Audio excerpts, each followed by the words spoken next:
नमस्कार दोस्तों, पहली बार पवन सिंह का ऐसा गाना आया है जो परिवार से रिलेटेड है। जी हाँ दोस्तों, पति पत्नी में कैसे झगड़ा होता है और किस तरह से वो झगड़ते हैं, ये पवन सिंह इस गाने में दिखाए हैं। जी हाँ दोस्तों, इससे पहले पवन सिंह एक गाना आने से पहले ही लाइव आकर बताए थे कि किस तरह ये नोक झोंक वाला और पूरा मजाकिया गाना है। और पुदीना के बाद ये दूसरा गाना ऐसा होगा जो पवन सिंह का मजाकिया और बहुत ही ज़बरदस्त गाना होने वाला है। और ऐसा हुआ भी।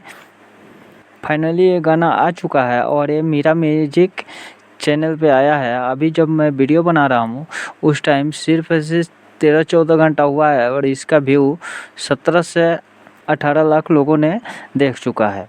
और इस गाने में पवन सिंह अपने पत्नी से लड़ते हुए नज़र आ रहे हैं।